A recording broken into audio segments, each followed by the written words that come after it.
as we greet you from Ilford in London, in Britain, with Assalamu alaikum wa rahmatullahi wa barakatuh. We have, mashallah, a gathering of people from so many different countries.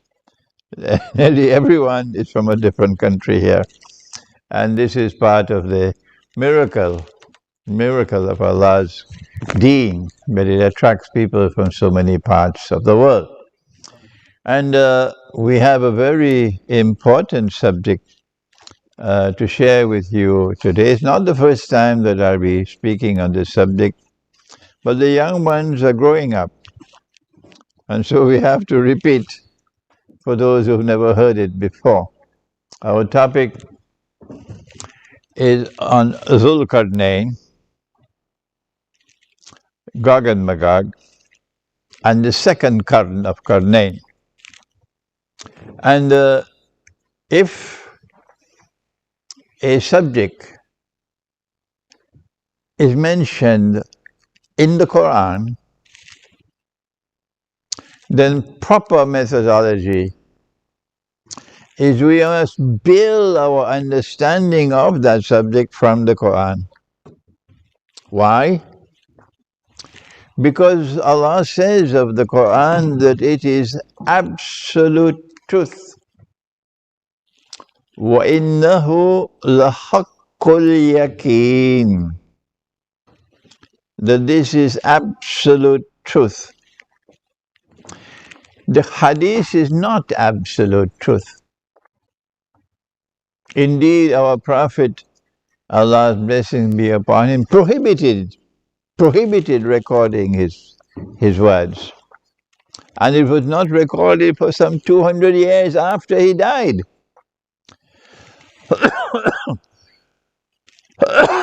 Excuse me.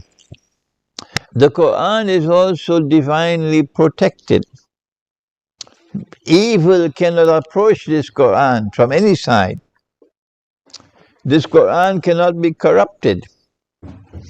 It is absolutely authentic. The Hadith does not share that same status. But the Hadith is important. Because our Prophet Allah sent our Prophet to teach the Quran. And so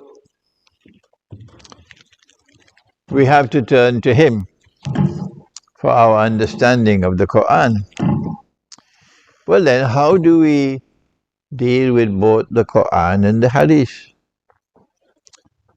Answer: when you have studied a subject from the Quran, using the proper methodology to study the Quran, and Allah tells us what is the proper methodology, that you don't study the Quran beginning with Surah Al-Fatiha and then Surah Al-Baqarah and then Surah Al-Imran. That's not the way to study the Quran at all. You have to study the Quran the way you study the stars. You have to get the connections between verses. And you have to see patterns in the sky like you see patterns in the book. And then when you connect the dots in the Quran, you see that which binds all the verses together on a particular subject, then you get the system of meaning of the subject from the Quran. And that's not a work for schoolboys. That's a work for scholars. And when a scholar teaches the Quran this way, then you learn from him. When a hadith is in harmony with the Quran, you can accept it. But what happens when a hadith is in conflict with the Quran? Answer: you take the Quran, you stay with the Quran. Don't allow the hadith to take precedence over the Quran. Good then. So on this subject, while we have to commence the subject with Nabi Muhammad ﷺ, we eventually go to the Quran. And the subject begins, of course, and I will be speaking slowly and clearly.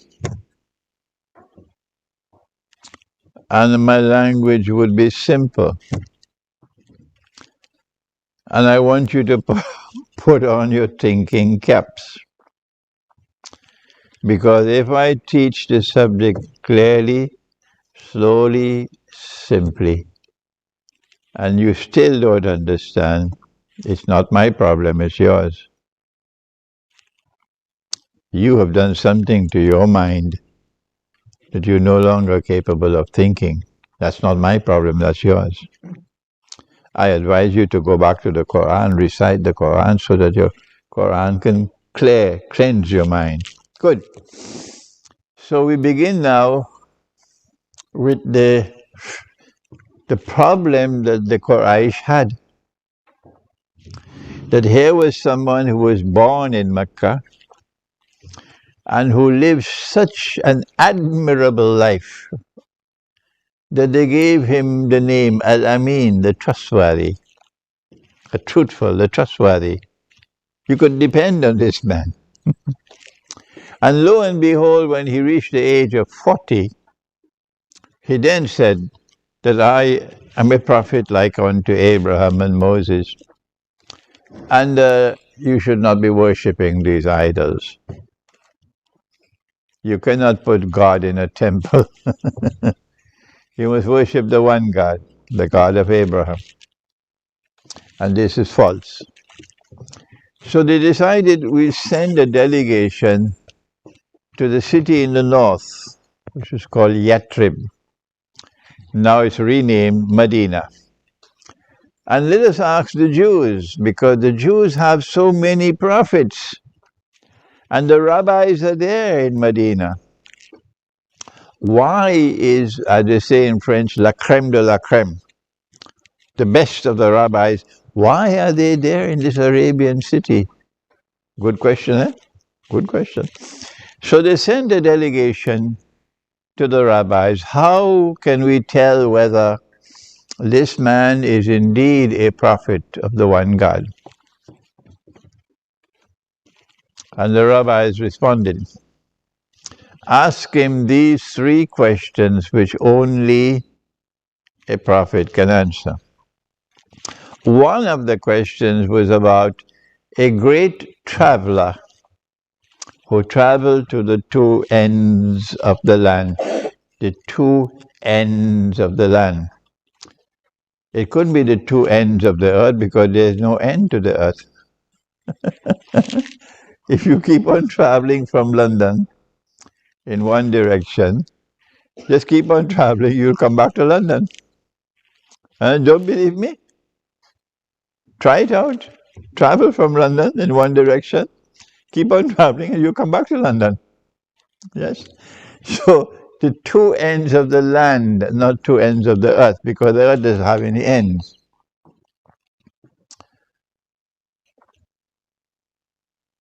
And when Allah responded to give the answer, He chose to begin the answer by repeating the question.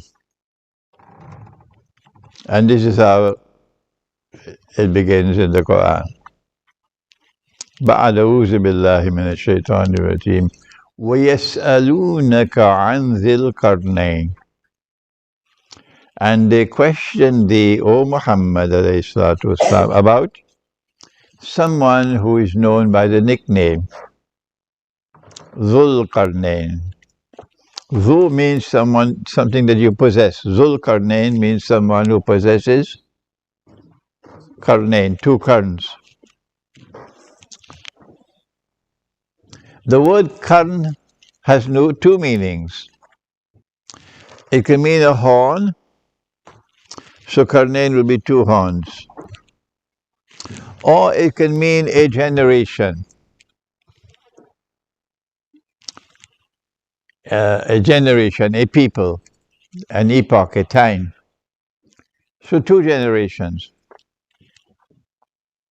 Dhūl Qarnain will be someone who either possesses 2 horns or impacts on 2 people, 2 generations. Good. And Allah then describes Dhūl Qarnain as someone who has been blessed with power. And he has the power to pursue whatever goal he chose to pursue. He has that power. Allah blessed him with that power. He can do whatever he wants to do. But his power rested on foundations of faith in the one God.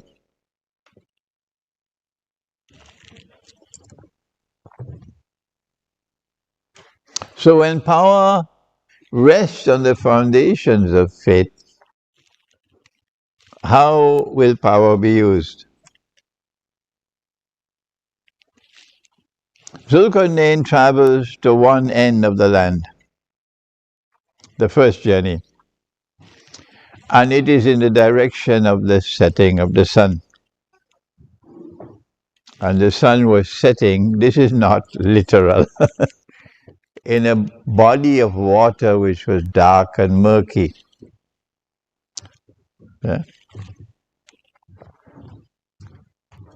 Commentators of the Quran, including Ibn Kathir, have identified that body of water as the Black Sea.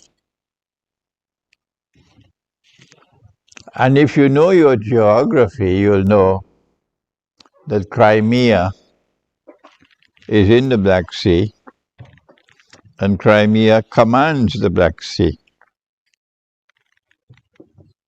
So Crimea has a very important place in eschatology. When he reached to the Black Sea, he met a people there, and Allah then spoke to him. Did you hear that? Allah spoke to Qarnain. I don't have any evidence that Allah spoke to the Greek Emperor Alexander. If you have the evidence, present it on Judgment Day. I don't have that evidence. I don't have the evidence that Allah spoke to an Iranian, a Persian emperor named Cyrus or Darius.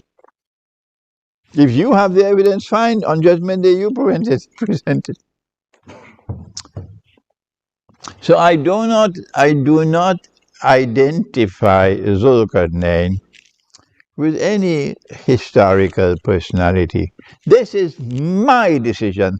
You want to do it, go your way and leave me alone, please.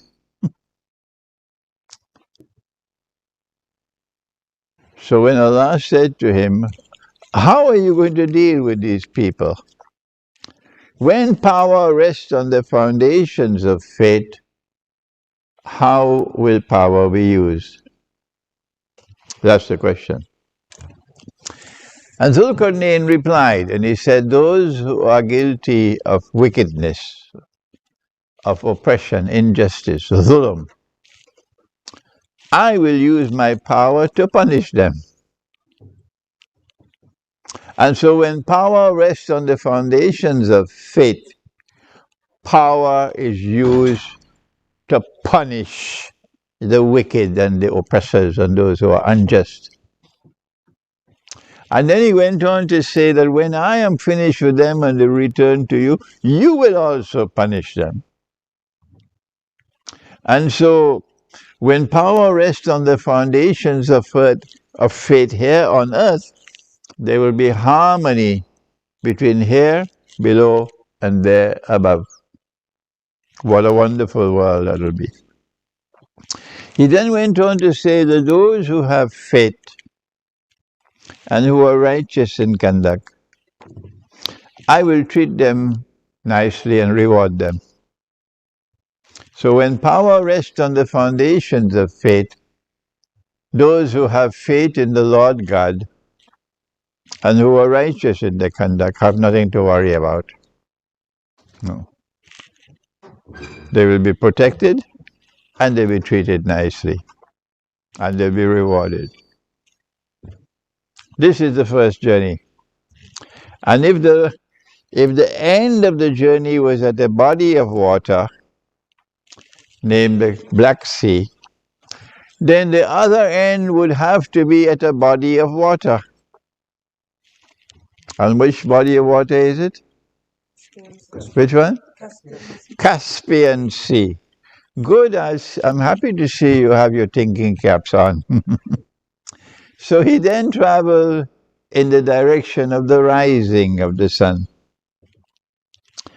And he reached to the Caspian Sea, which is Azerbaijan, Armenia. And there he came across a people, لَمْ نَجْعَلْ لَهُمْ مِنْ دُونِهَا sitra. Sitr is that which covers. That which covers. Sitr. So he came across a people for whom we had provided no covering except that which was provided. No covering except that which was provided. Meaning, and now here is interpretation of the Quran, meaning a people living perhaps a primitive way of life. So how do you deal with people living a primitive way of life?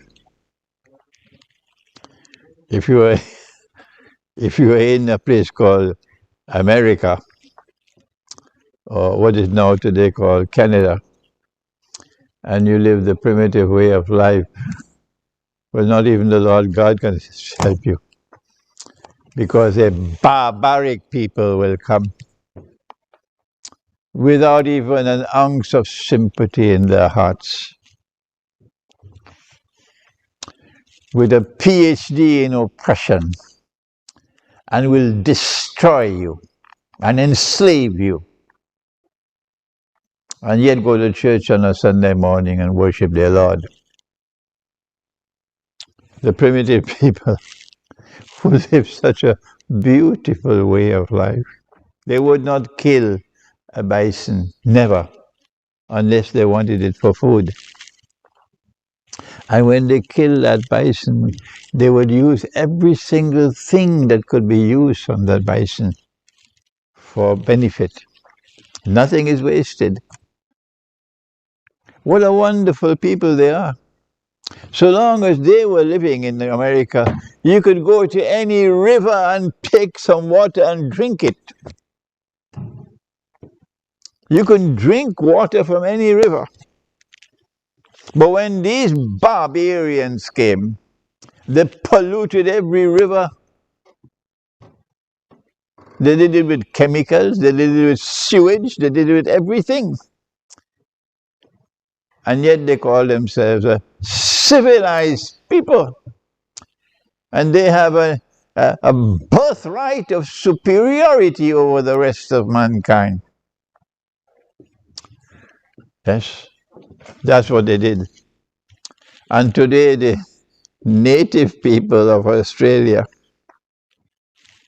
the primitive people of Australia, they built a shack in front of the Australian Parliament. They built this shack and they said, "This is our Parliament." What you did to us, the native people of Australia. But mankind today have more important things to do than to study this history. But Qarnain respected the primitive way of life. He had the compassion. He had the integrity to put human values above every other value. So even if there is an ocean of oil underneath the Caspian Sea, and Baku tomorrow is going to be the oil capital of the world. You know Baku? He would not take these people and move them away so he can get to exploit the oil resources. Okay? The oil resources. Yeah. The human being is more important than the economic resources. So he left them as they were, undisturbed. And Allah responded and said, كَذَلِكَ. He left them as they were. وَقَدْ أَحَطَّ بِمَا لَدَيْهِ خُبْرًا. And Allah understood why he behaved like this. So when power rests on the foundations of faith, that power recognizes human values to be supreme. And a human being is an object of respect, whether he is so-called civilized or primitive. And his rights prevail over all other rights. Then Qarnayn traveled in the third direction.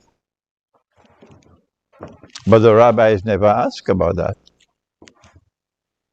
But Allah knew that they asked about the first and the second journey, but they wanted to know whether our Prophet knew about the third journey. So Allah gave them the answer.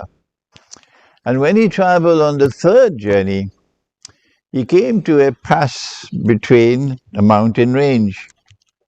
And if this is the Black Sea and that is the Caspian Sea, what is the name of this mountain range? Huh? Caucasus. The Caucasus Mountains. Okay? And the Caucasus Mountains, they stretch from the Black Sea all the way to the Caspian Sea, and there's only one pass in between. Only one. Anyone here from Georgia? No one from Georgia? Anyone from Azerbaijan? Anyone from Armenia? Anyone from Russia? Nobody, okay. We used to be part of Russia. Okay. So he came to this pass between the mountains. And there he came across a people لا يكادون يفقهون قولا, whose language could not be understood. Why? Because this language is not connected with any other languages in the region. None. And that is the Georgian language. And there the people spoke to him and said to him, O Qarnayn, Gog and Magog are committing acts of facade in our land. Can you help us? Can you build a barrier to protect us? And if you are prepared to do that, we are prepared to pay you. So Gog and Magog are people who commit facade. What is facade? Facade is an act of corruption which threatens to destroy. So it is evil. Can an angel commit facade? Huh? No, an angel can't do it. Okay, so then apart from the angel, you have only jinn and you have human beings. I'm tempted to add a fortune or American presidents, but let me leave that out. You have angels, you have jinn, and you have human beings. Can jinn commit acts of facade? Yes, they can. And human beings, of course. So Gog and Magog have to be either jinn or human beings to commit facade. Which one will it be? Will it be jinn or will it be human beings? Let's see. So Qarnayn replied and said, I don't need your money. Like Suleiman as Islam replied when Bilqis said, I don't need your money, what Allah gave me is more valuable. Just help me with manpower. Bring blocks of iron. Zubarul Hadid, blocks of iron. So this has to be a region with lots of iron ore. And that is precisely what you have at that region in Georgia. Then he built a furnace to melt, to cut the iron, and then he built a furnace to get molten copper. And he built a barrier, very tall, very high, and blocked the pass. And when he blocked it, and he said about this barrier, هذا رحمة من ربي. This barrier which I have built is an act of mercy from Allah.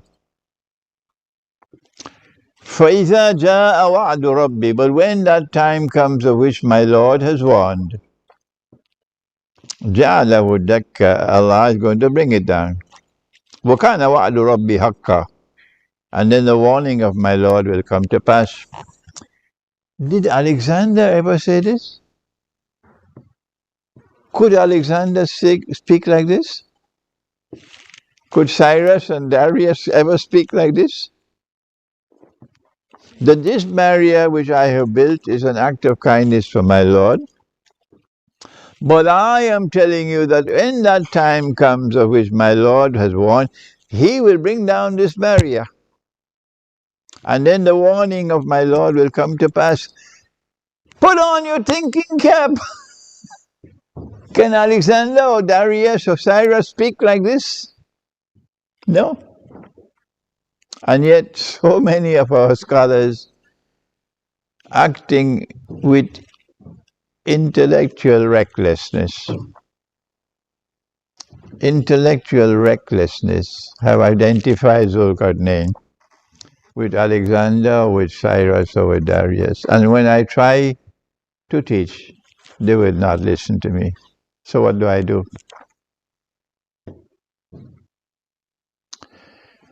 Now then, so he built the barrier. And when he did it, Gog and Magog could neither penetrate nor could they scale. So can they be jinn? No. Why? A jinn could pass through the wall. So now Gog and Magog will have to be human beings, because there are only three categories of creation. You have the angels, you have the jinn, and you have human beings. Once you put on your thinking cap, look at how easy it is to understand the Quran. So you're not going to be expecting Gog and Magog to be living in the interior of the earth, and they have 4 pairs of ears and 6 pairs of head and all this kind of nonsense. Huh? Would you allow a fabricated hadith to take you on a ride? Or would you go to the Quran to learn the study the subject? So Gog and Magog have to be human beings. Why? Because they commit fasad. Is there anyone who differs with me? I know there are those who differ with me, but they're too scared to say so. So they'll remain silent. And when they go back home, then they'll blast me on the internet. But this audience today, I don't think you have such people with such low character. Gog and Magog are human beings. But they're human beings who commit fasad. And Allah has reserved for fasad the greatest punishment of all. There are different gradations of punishment, but the highest level is cut off the hand and the feet from opposite sides and crucify them. That's the punishment in the Quran for fasad. And Gog and Magog commit fasad, meaning they corrupt everything they touch. And the corruption is such, it's so dangerous that it threatens to destroy. They corrupt the political system, they corrupt the economy, they corrupt the market, they corrupt the monetary system, they corrupt the educational system, they corrupt the system of time, they corrupt the relationship between men and women, they corrupt a woman's role in society and a woman's role in a marriage, they corrupt it. And the corruption of such that it threatens to destroy. So society will collapse, will disintegrate when they are released. So this is the first Qarn, Qarnain, an event which will occur twice in history. So when will Allah bring down the barrier? And when will Gog and Magog be released into the world? The Prophet ﷺ told us it's a hadith al-Qudsi, meaning the direct speech of Allah but not in the Quran. He said that Allah said about Gog and Magog, I have created creatures of mine so powerful that none but I can destroy them. So now we can understand when the people said to Qarnain, please build this barrier to save us from Gog and Magog. Qarnain should have said, what nonsense, I don't need to build any barrier, I'll go there and punish them. And when I'm finished with them, they wouldn't even raise their little finger again. But he didn't do that. Because even though Allah had given him power to do whatever he wanted to, his power was not enough to punish and destroy Gog and Magog. The only thing that he could do was to contain them. And I like to use in the language of chess, we call it to checkmate them so they become harmless. And that's what's building the barrier. But when they are released from the world, what's going to happen? We leave Surah Al-Kahf and we go to the only other reference in the Quran, only two. The second one is Surah Al-Anbiya. And in Surah Al-Anbiya, Allah speaks about a town. And he destroyed the town.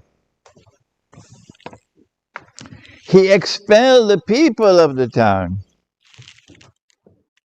And then he placed a ban on them that they could never return to this town to reclaim it as their own until Gog and Magog are released and they spread out all over the world. So now, put on your thinking caps. There is an event to occur in human history, and it will occur only once. Only once. That a people who have indestructible power, but whose power is godless, it rests on foundations which are godless, and who use power to corrupt and to destroy. These people will appear on the stage of the world, and they will spread out all over the world.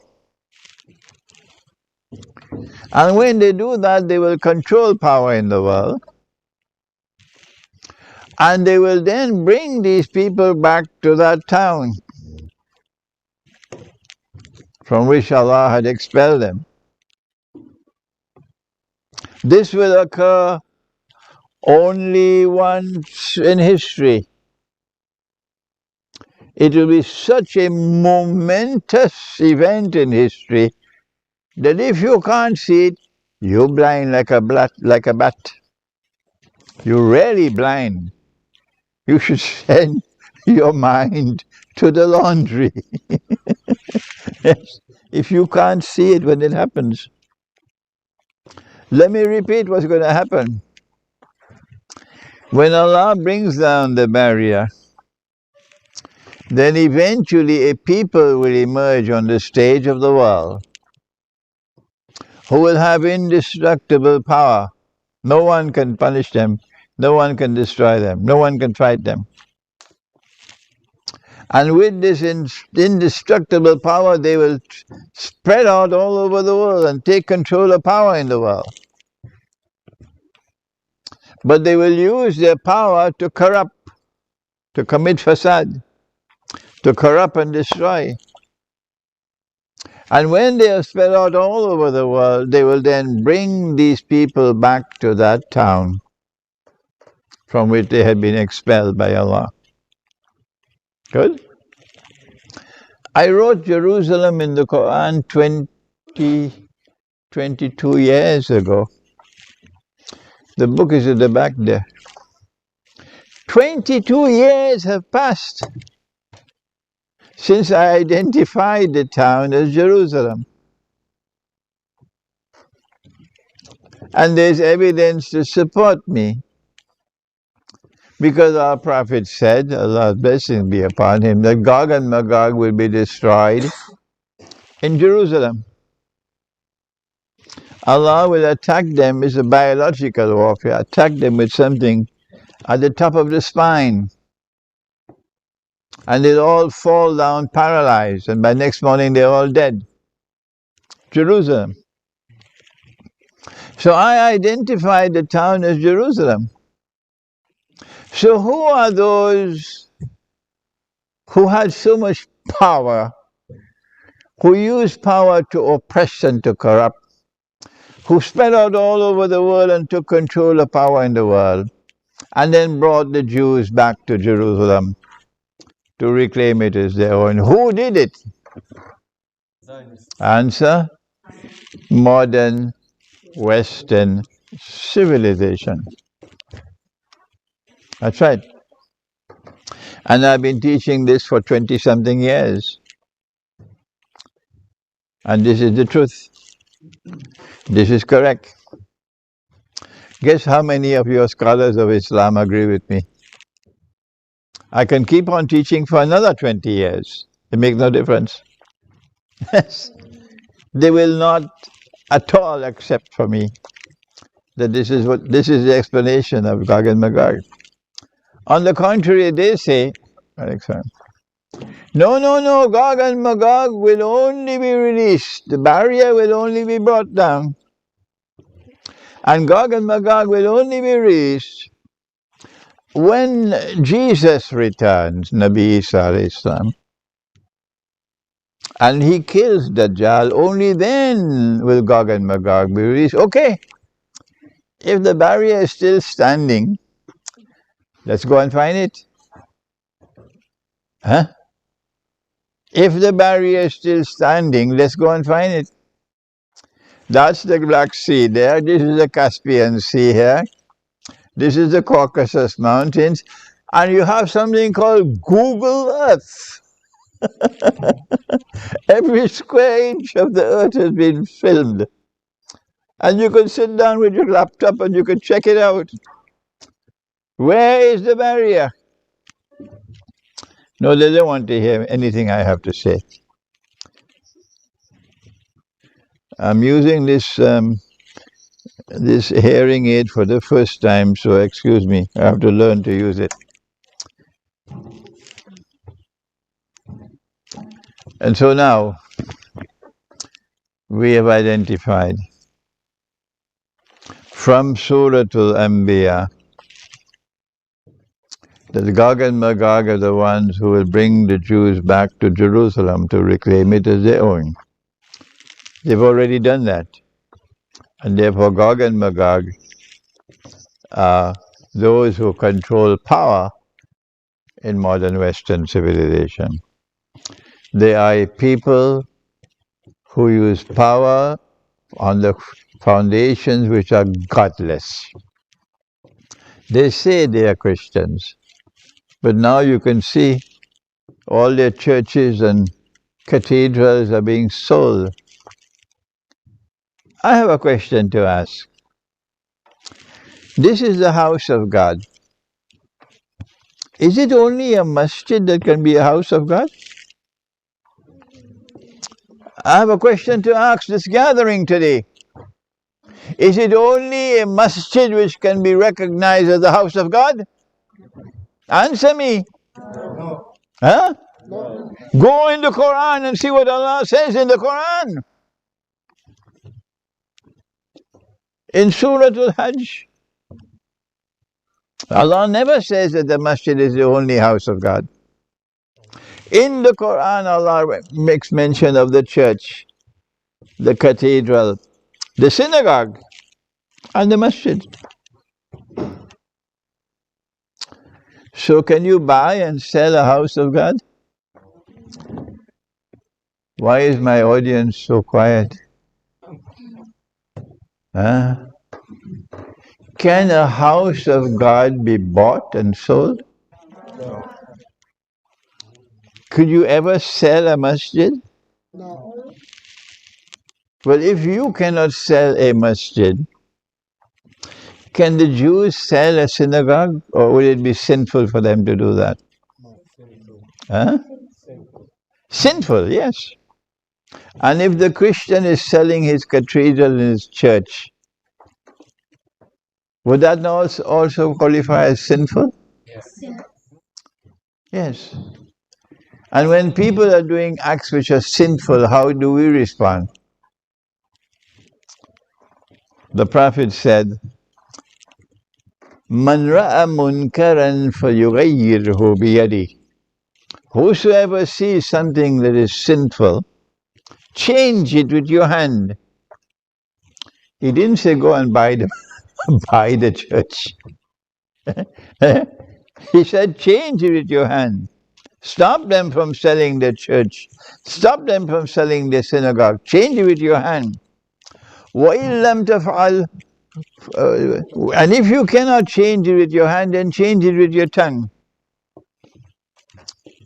فَيُغَيِّرْهُ بِلِسَانٍ And if you cannot change it, you're talking and they wouldn't listen to you, they're still selling.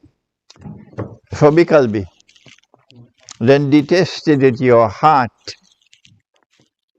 But that is the lowest stage of faith.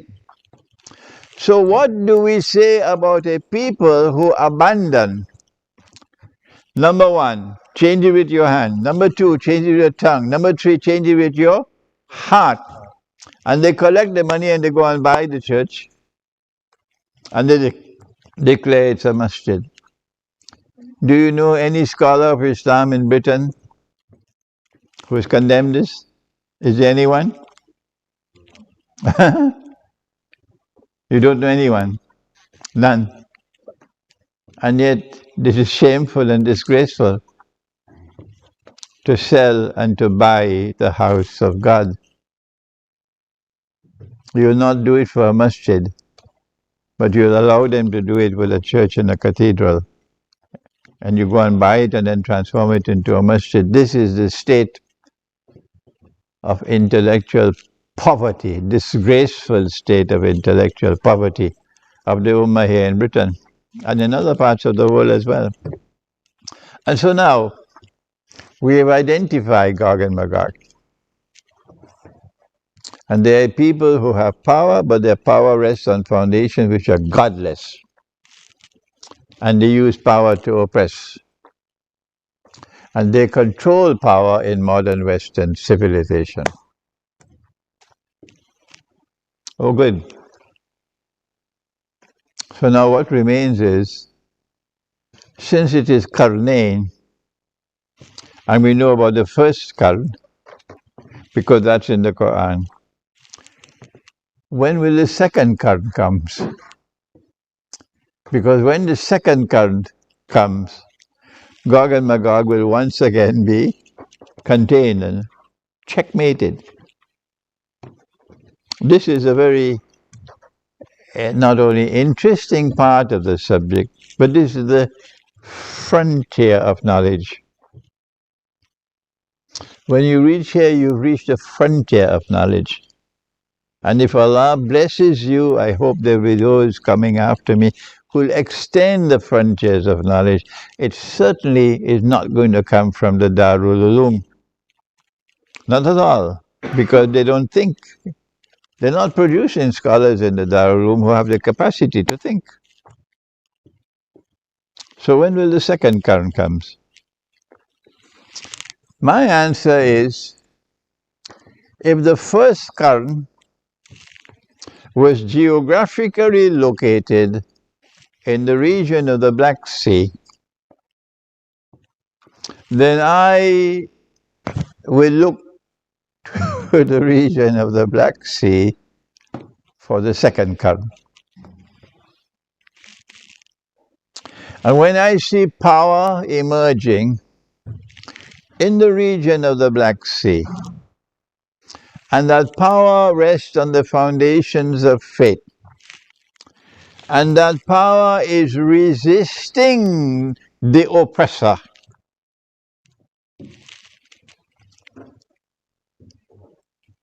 and that power is helping those who have faith and are righteous in conduct, I say here is the second Qarn. So in 2014, in fact before that, the Soviet Union was an atheist state. Religion was prohibited. And the Soviet Union oppressed the priests, the Christian priests, and also imams, the Muslim imams, for 70 years. But during those 70 years, the Soviet Union was transforming Russia from an agrarian economy to a modern industrial state, and transforming the social system from serfdom to a modern state, and building Russia as a scientifically and technologically advanced state. Indeed, the Soviet Union became a superpower, capable of challenging the West. So Allah used a zalim to fulfill His purpose. وَمَكَرُوا وَمَكَرَ اللَّهُ وَاللَّهُ خَيْرُ الْمَاكِرِينَ. You have to put on your thinking cap to be able to understand this. As soon as the Soviet Union collapsed and folded its tent and disappeared into the darkness of the night, guess what happened? Russia began to return to her Orthodox Christian heart, the spiritual heart. That process of return has not as yet been completed. I know that. For example, the Russians still don't know that riba is haram. They don't know that. They don't know as yet that it is the bogus monetary system we have today is haram, and that you should be using dinar and dirham as money. But they're moving in the right direction.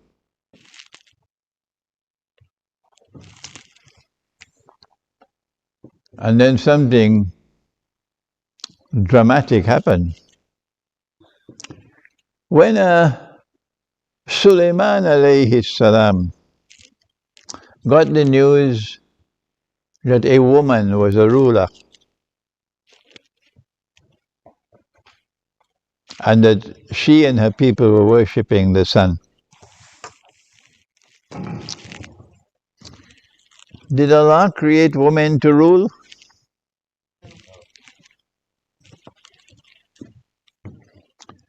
No.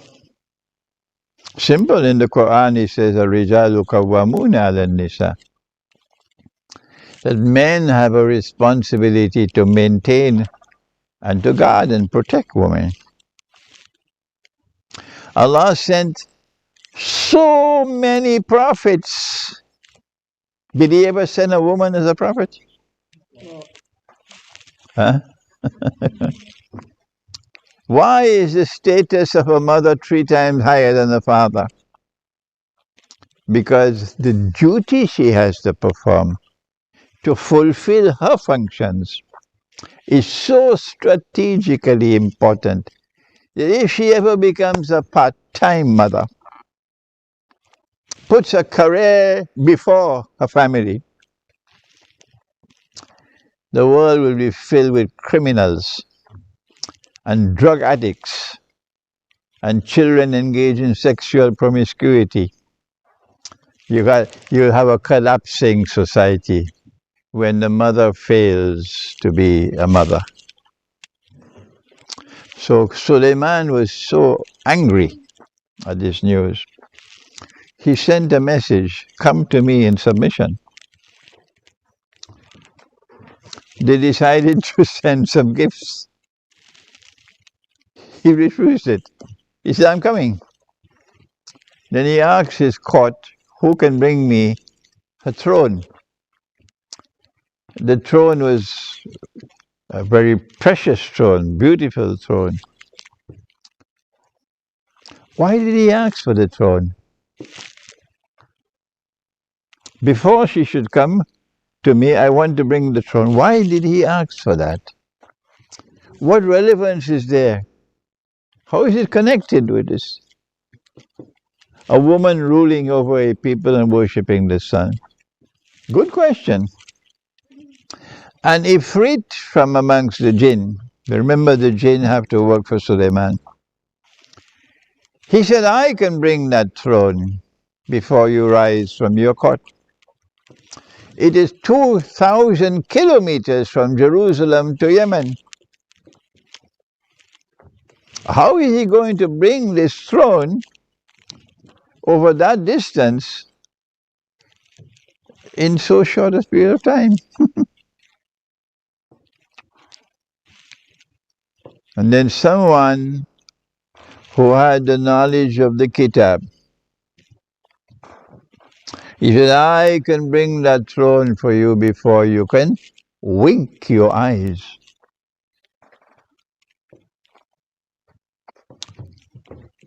Which Kitab? There's nothing in the Quran on aerodynamics. There's nothing in the Torah and the Gospel on aerodynamics. You go and search. But this book has the knowledge. So it cannot be one of the scriptures. It has to be another book.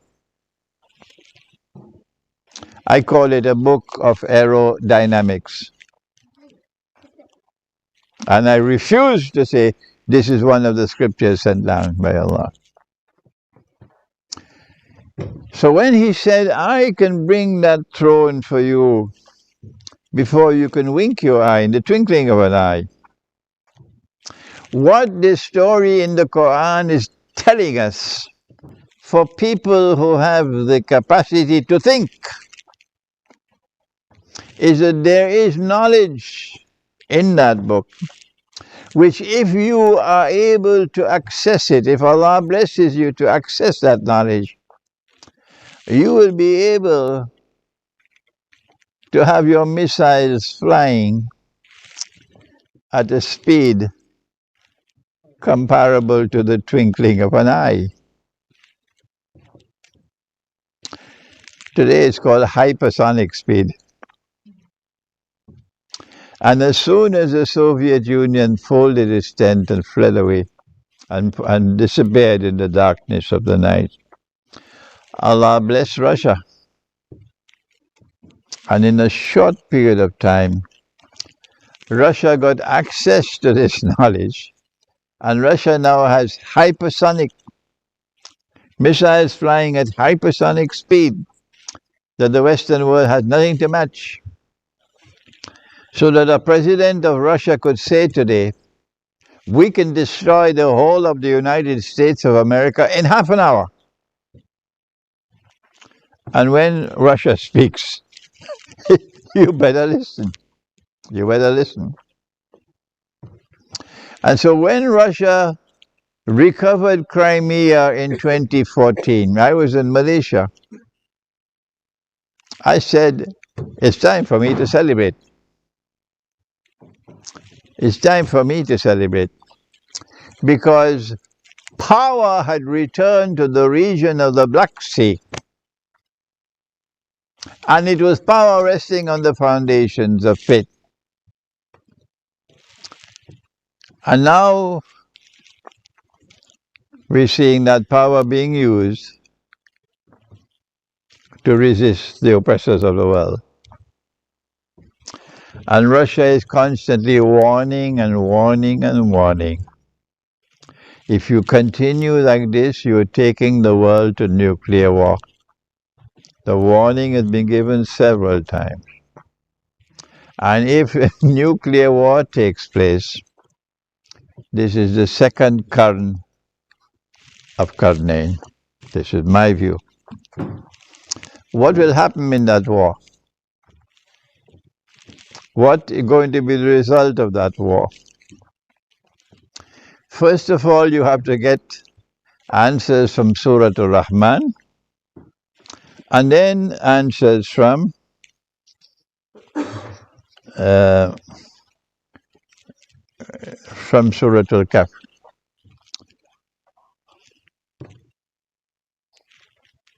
In Surah Al-Rahman, it is strange that Allah should repeat one ayah 31 times. فَبِأَيِّ آلَاءِ رَبِّكُمَا تُكَذِّبَانِ. Is this by accident? Can anything happen in the Quran by accident? Why has Allah repeated one ayah, one verse, 31 times? Answer, He's knocking on your head 31 times to tell you, pay attention, pay attention, pay attention.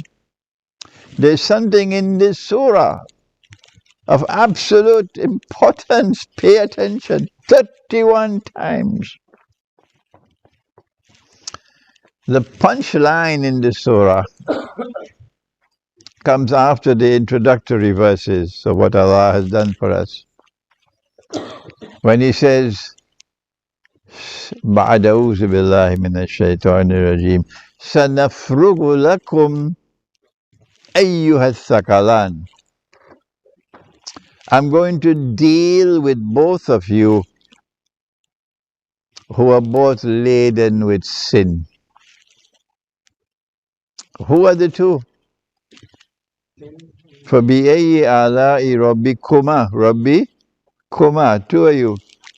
تُكَذِّبَانِ, who are godless people. You reject the truth which has come from Allah. And I'm going to deal with you. Who are these people? Human beings who are in alliance with the jinn. There's a book at the back called Dajjal, the Quran and the Jasad. And in that book you see where Allah explains to us that the shayateen of the jinn were obliged to work for Sulaiman alayhi salam. And if they ever disobeyed, they'd be punished. But when Sulaiman alayhi salam died, the shayateen still saw him sitting on the throne. Yes, he's dead, he's buried. But the shayateen are still seeing him sitting on the throne and walking and talking. Why? Because the jasad is sitting on the throne and the jasad is holding on to the staff.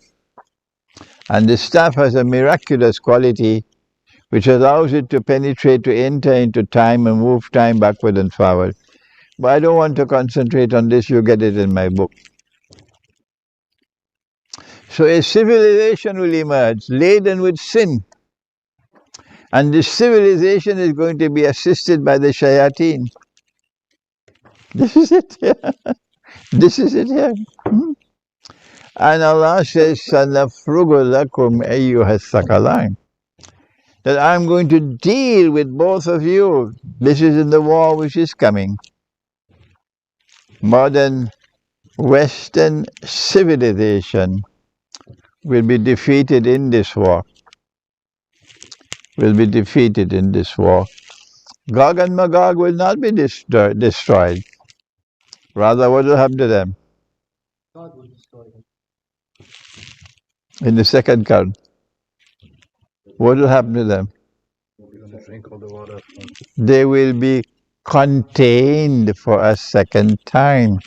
They will be checkmated for a second time. This is about to take place when the Great War takes place. But even though Gog and Magog have been checkmated for a second time in the north, as they were the first time, would the world then be free of Gog and Magog? Let me hear your answer. Why? Don't just shake your head, you must give it. Tell me why the world will not be free of Gog and Magog, yes? They're too powerful. Because they're going to be killed in Jerusalem. I need some more information than that. The answer is that Allah's messenger said that Gog and Magog would leave the north and move down to the Sea of Galilee on their way to Jerusalem.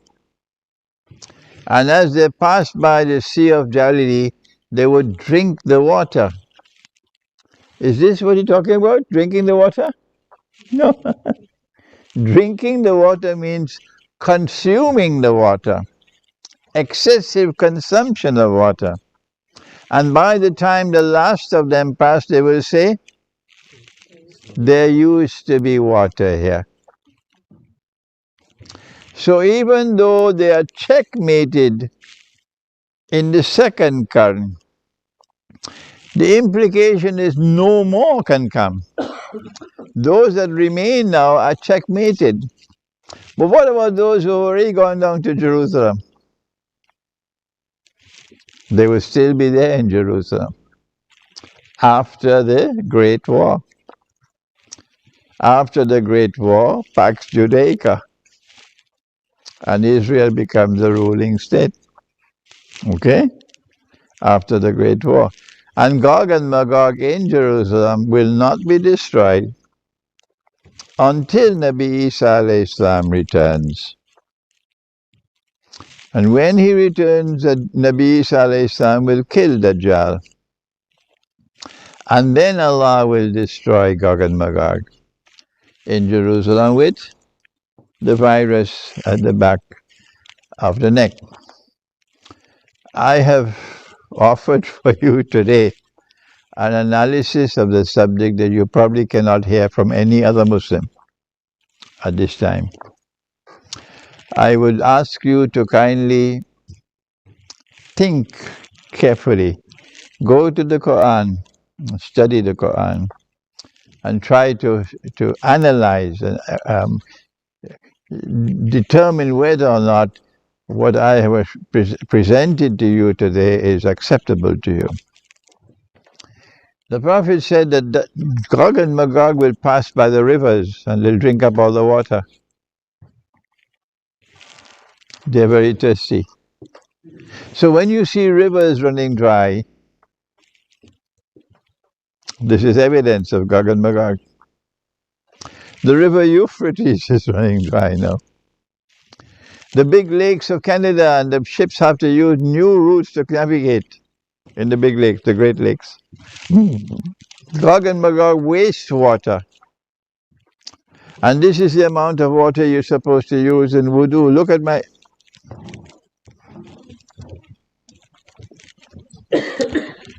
This is the amount of water to be used in wudu. The amount of water that can go here. Good? How many people use this much of water today?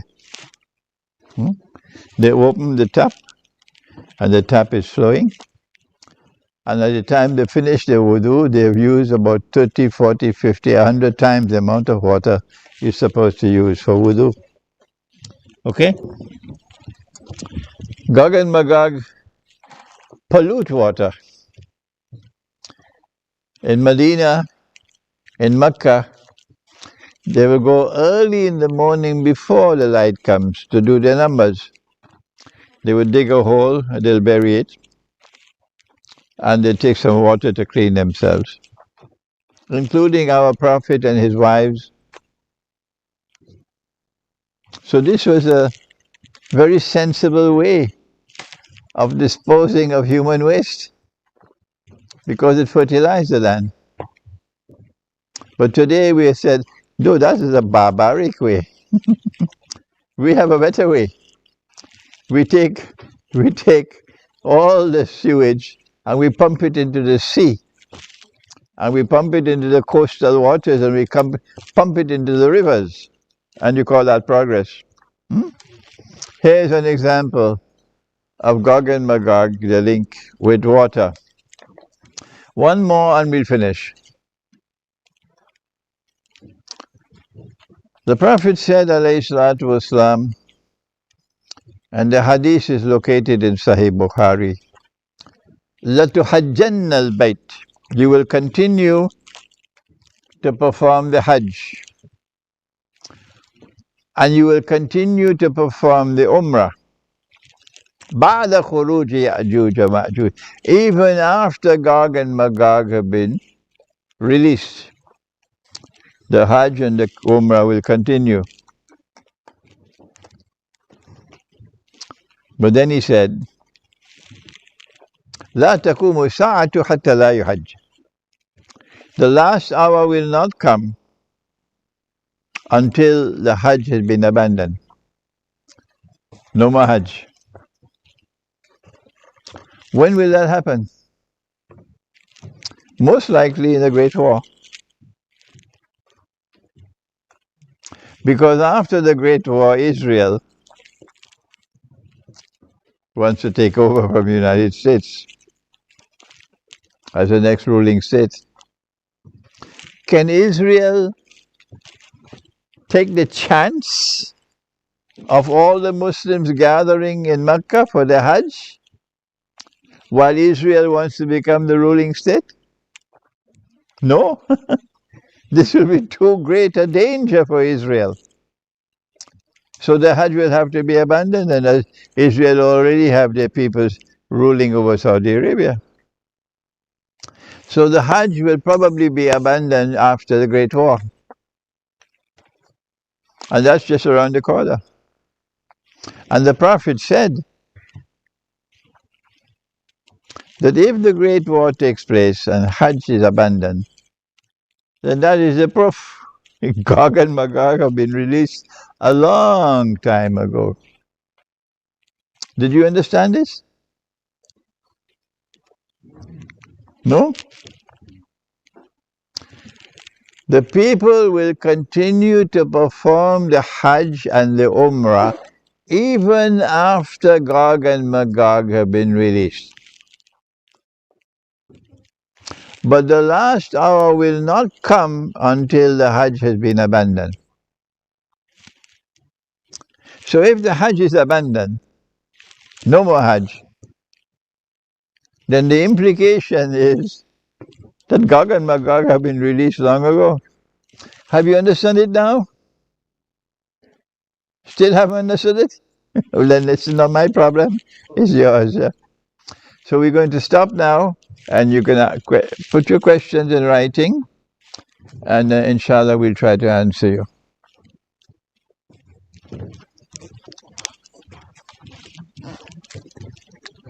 Who would like to go first?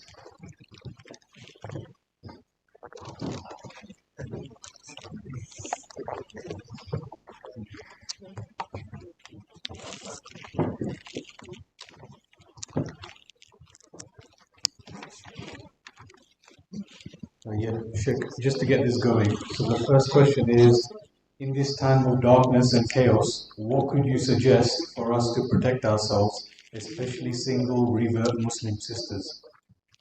The most important thing by far to do for protection at this time is to recite the Quran every day and to complete the Khatam the Quran every month. That is number one, and that is by far the most important. Number two, I'm tired of advising you to leave this country.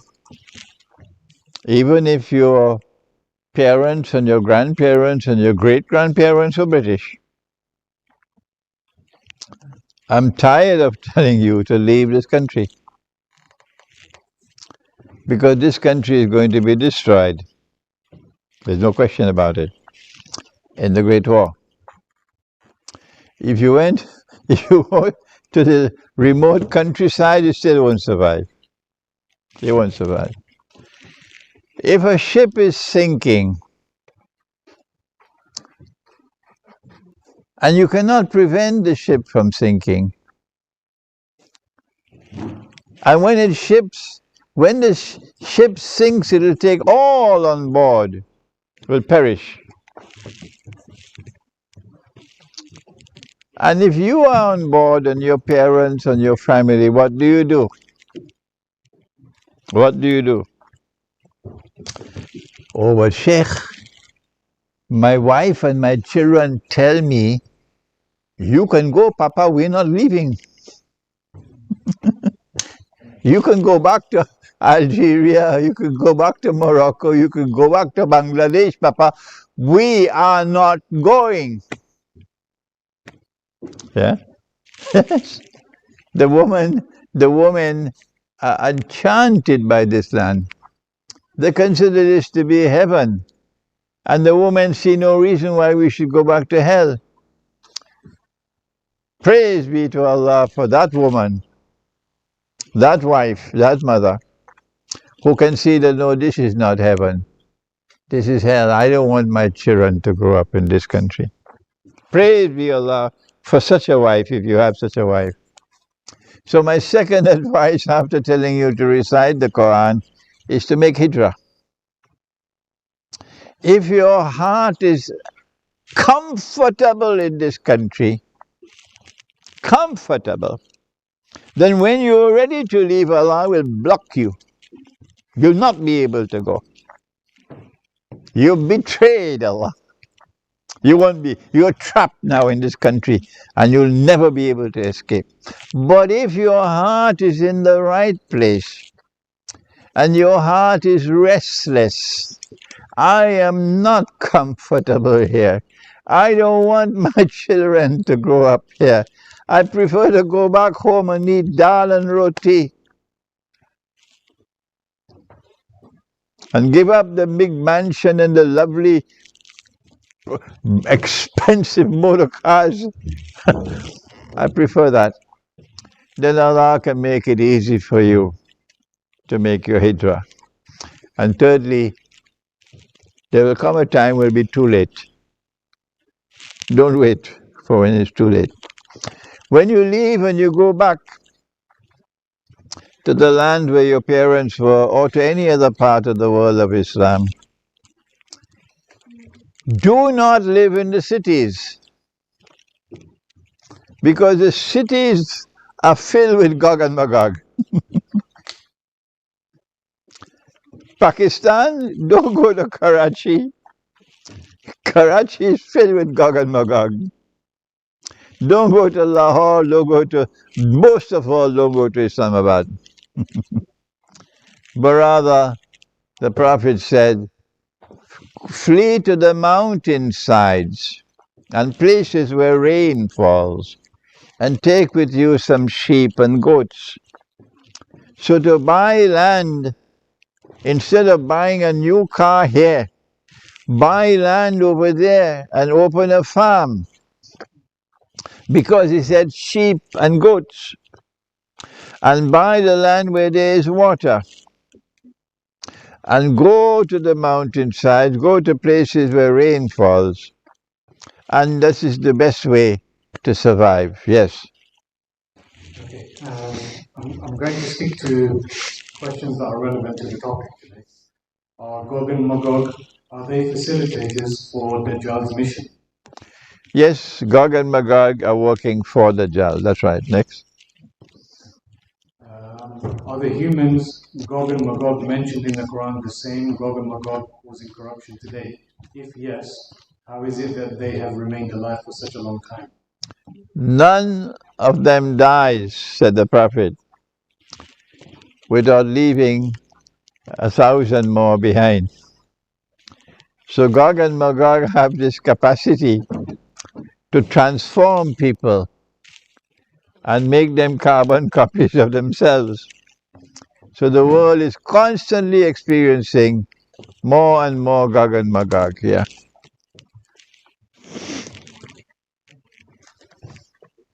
What does Gog and Magog mean? Is there any spiritual meaning? The Quran has not offered any answer to that question. We know about Gog and Magog. Number one, they are human beings. Number two, they have indestructible power. Number three, they use their power to oppress. Number four, when they are released, they spread out all over the world, so you can't miss it. You have to be blind not to see it. It occurred only once in history. Gog and Magog spreading out all over the world, taking control of power in the world. And number four, Gog and Magog will bring the Jews back to Jerusalem to reclaim it as their own, yes?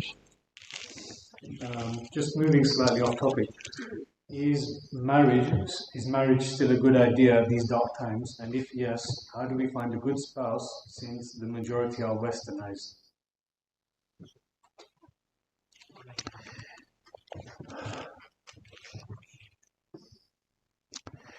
There are other scholars who have devoted enormous amount of time and effort on the subject of marital relations. I have devoted my time and effort to eschatology, but there are many scholars, I believe, who have done great work and who are able to advise better than I can advise. The Prophet said, Allah's blessings be upon him, he said, خيركم لأهله وأنا خيركم لأهلي. The best of you are those who are best to your family, and I am the best to my family.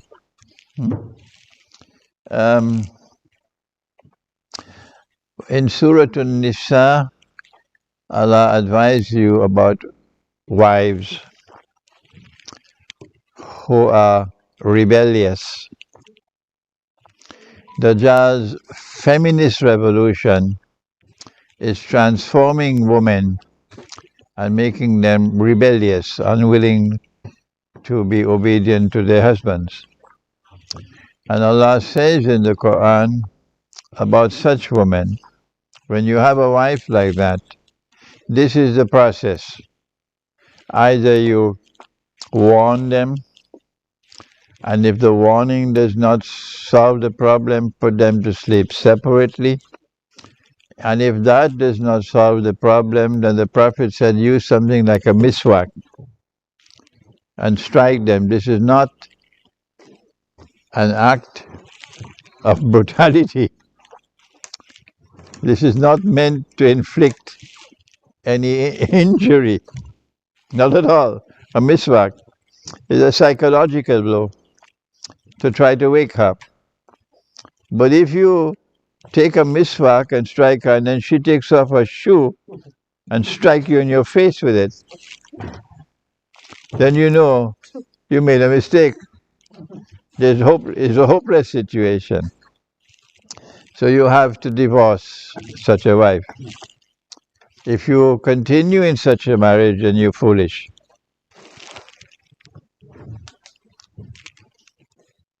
Okay. In Surah Rum starts by referring to the Byzantines' Rum. They are defeated and then a victory. Do you think that a Rum will suffer another minor strategic or even a technical defeat before they destroy their enemies, i.e. NATO? The Quran does not tell us that Rum will be defeated twice. The Quran tells us that Rum will be victorious twice. So, Rome today, Rome was Constantinople. I think we have this lecture coming up. Yes, on Monday. Yeah, Monday. Rome is Constantinople, and Rome today is led by Russia. So we know that there's a second victory coming for Rome, and that second victory has to be in the Great War. How will Gog and Magog be contained the second time? So I think he's making this in reference to the first time being iron. Yes, I am of the opinion that the second containment of Gog and Magog is already taking place. That Gog and Magog, for the last 100 days, since Russia intervened militarily in Ukraine, Gog and Magog have not been able to intervene militarily in Ukraine. Something is functioning as a barrier, preventing them from intervening militarily in Ukraine, and that's the hypersonic speed of the Russian missiles, and the fact that Russia can destroy Britain probably in 10 minutes. Russia can destroy Germany, Russia can destroy France and Italy, Russia can destroy United States and Canada and Australia. All of these countries can be destroyed within minutes because of Russia's power. So perhaps the first time it was a barrier built of blocks of iron with molten copper. And the second time it is the hypersonic speed of the Russian missiles. If Gog and Magog have taken most parts of the world, how is it safe to migrate back to places like Pakistan and Bangladesh? The evidence that Gog and Magog is in a place is in their footprints. When you see a people living in the remote countryside and they're not wasting water, look at how they make wudu. You're beginning to collect the evidence. It's a good place to live. Look at the way the women dress. Allah cursed the modern West. Kunu kiradatan khasi'in. You're going to live like apes. So Monkey Town. Oh, in Pakistan they taught me Bandarabad. And the monkey is naked. But that's not despicable. That's his way of life. But when you see a people incrementally taking off their clothes and showing a preference for public nakedness, that's the way to get out. Okay? So when you make your hijrah, look to see how the women dress. And that's the place to live, where the women are not taking off their clothes. Gog and Magog, Allah cursed them to live like monkeys. Monkeys have their bedroom life in public, but that is not despicable for them. But when you find a civilization showing a preference for sexual relations in public, you know, these are people cursed by the Lord God. So go and take a look where the places where you want to make hijrah and see whether this decadence of public sexual relations is creeping in. And if it's not, that's a safe place to live.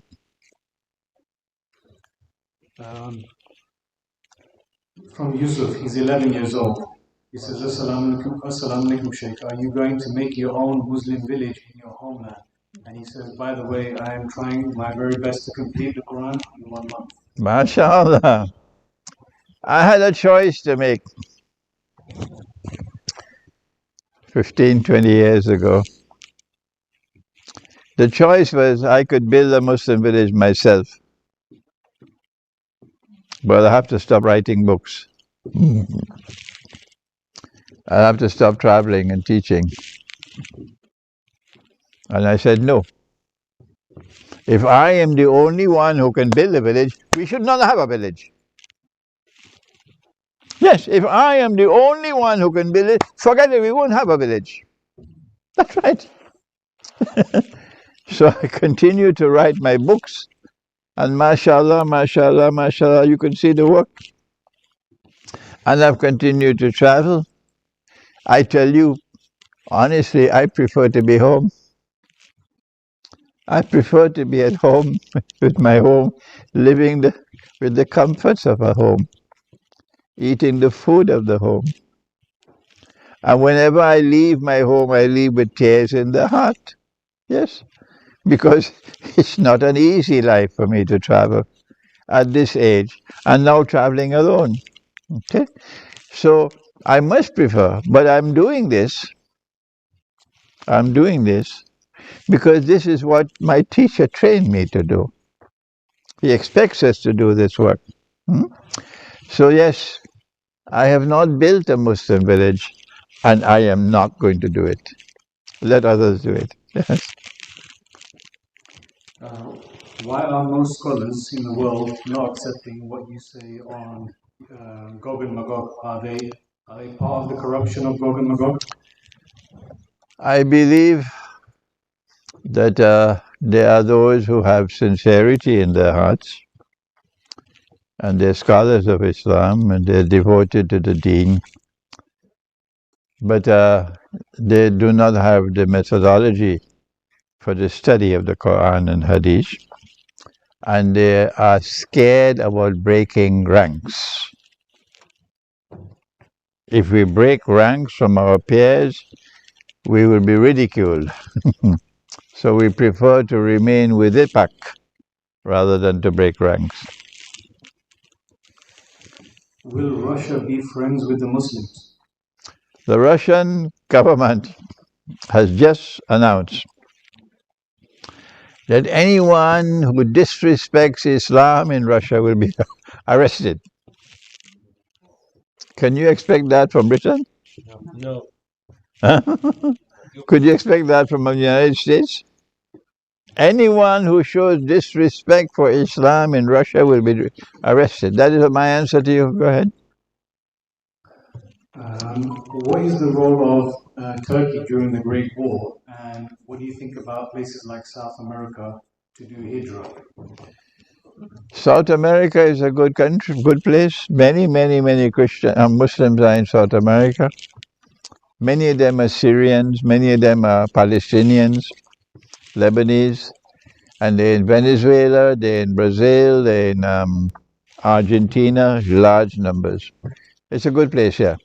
And the other part was, what will Turkey's role be during the Great War?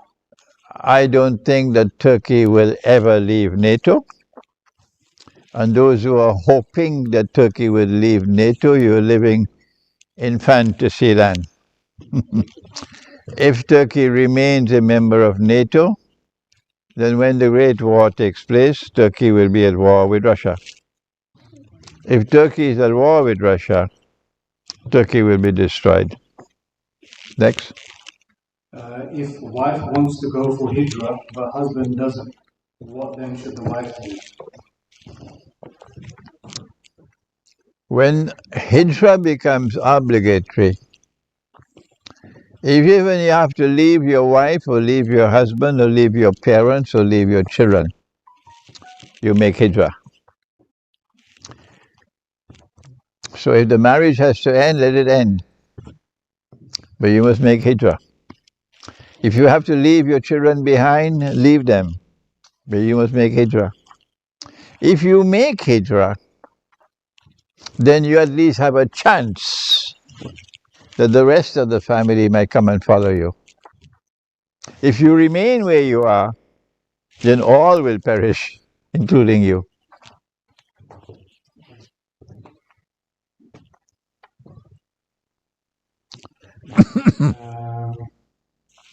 So, Anwar Riza from Sri Lanka, he says, Surah Kahf, verse 18, is this indicating end time? Is this indicating that in the end time we can have a dog for protection? The dog is more faithful to his master than we are to Allah. the dog will weep and weep and weep for years for his master, waiting for the master to come, while we have forgotten Allah. The dog should not be kept inside the home. No, for purposes of hygiene. You don't kiss a dog and let the saliva of the dog come upon you. Not at all. But other than that, to have a dog for protection, that is Suratul Kahf. That is Suratul Kahf. To have a dog for protection. Yeah. If Dajjal has one eye, are Jews going to accept him as Masih?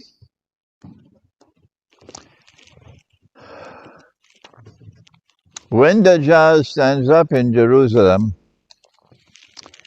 and he declares, Anal Masih, I am the Messiah, my Salafi brothers, and they are my brothers, will look at him